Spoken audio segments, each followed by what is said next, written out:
Safety Driven has moved to an online format for the Notice of Audit.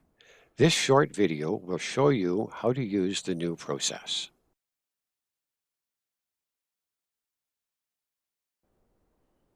The Notice of Audit is now a two-step process.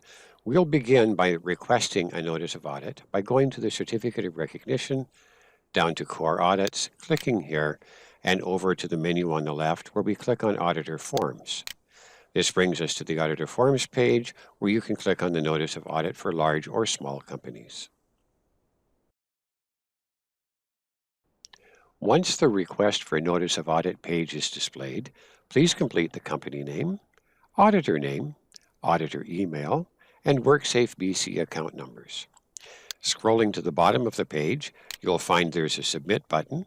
Clicking Submit will make your request and will email you a link that is specific to your company for a Notice of Audit form. This link cannot be shared with anyone as it is specific to your company.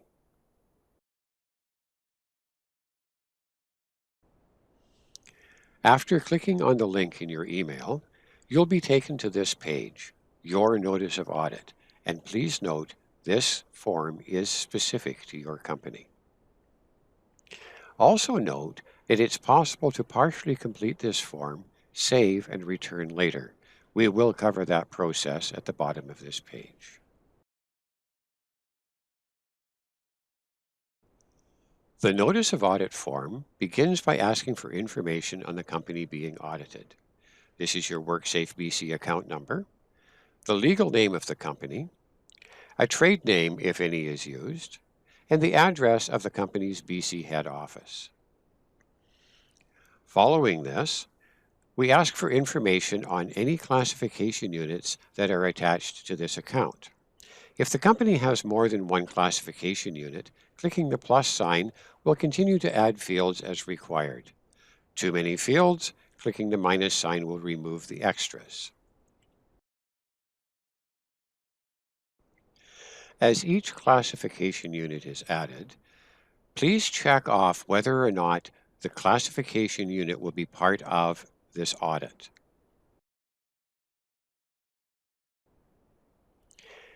If you are combining multiple WorkSafe BC accounts in this audit, in other words, a joint audit that has been authorized by WorkSafe BC, clicking Yes opens additional fields to allow the extra accounts to be added.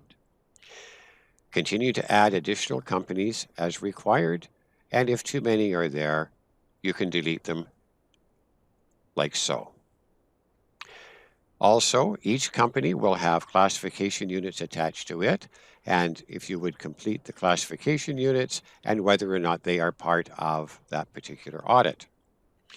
Note that there must be at least one classification unit for each WorkSafe BC account number that is entered.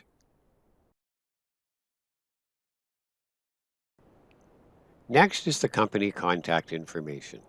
This person may be the internal auditor or may be someone else within the company, but must be a person who could be contacted if there is an issue with the audit.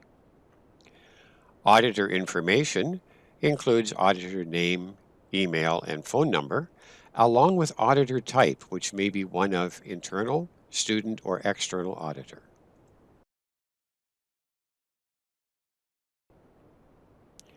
Audit type will be one of certification, recertification, maintenance 1, maintenance 2, WorkSafe initiated verification audit, or a student evaluation gap analysis of some sort. Audit scope is always OHS.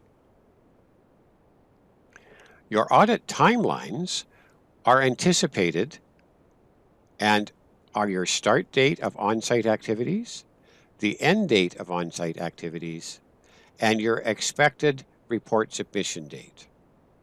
Please note again, these are anticipated dates and real-world situations may cause those dates to change. Please keep us informed at Safety Driven if there's a major difference in timing.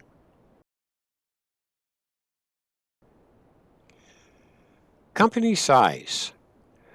We look at the total number of employees, not including owner-operators or other contract staff. We also need the total number of employees that includes owner-operators or other contractors that are working for you. Once both fields are completed, the minimum number of interviews required will self-calculate for you. Next, let's look at audit scope. Audit scope refers to the number of locations a company has within BC and which of those will be audited in any given year. Begin by adding the head office location and select when it was last audited. Being head office, it should have been audited last year, but you have the selection of new site last year, audited 2 years ago, or 3 or more years. Being head office, you'll check off that this site is being audited in this year and add the employee count for managers, supervisors, and workers. Also add how many interviews you plan to conduct under manager, supervisor, or worker categories. Once you've completed the first location, add the second and repeat. So location, when was it last audited? Is it being audited this year? And the employee counts, interview counts.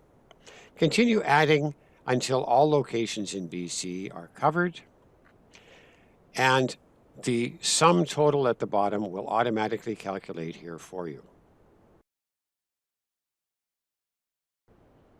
Next, we look at signatures, beginning with a company management representative, checking off the box, adding name, title, date, and a mouse written signature. If your first attempt works out poorly, it can be reset and you can try again. The auditor section will be keyed to whether it's an external auditor or an internal auditor.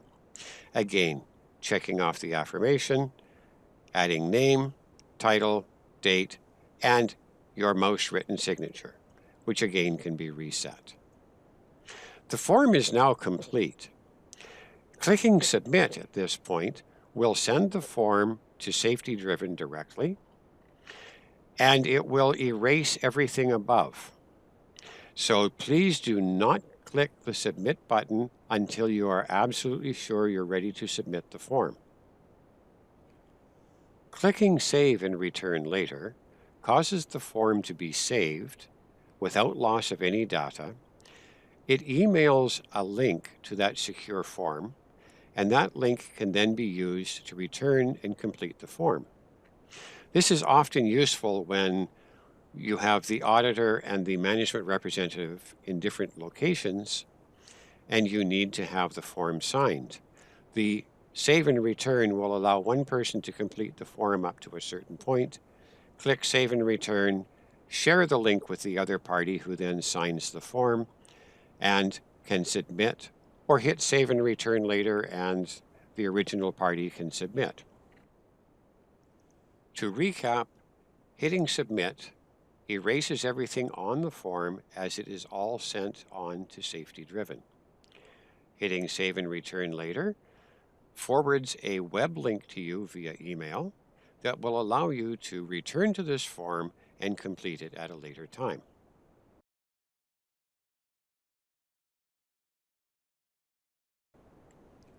To make information gathering for this form somewhat easier, we have created an audit planning tool which was based on the old NOA form.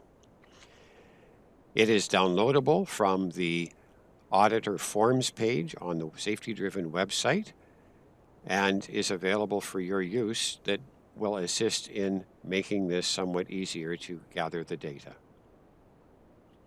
If you have any questions about any portion of the form or are having any difficulty, please contact us at core@safetydriven.ca, or we are available by telephone at 604-888-2242.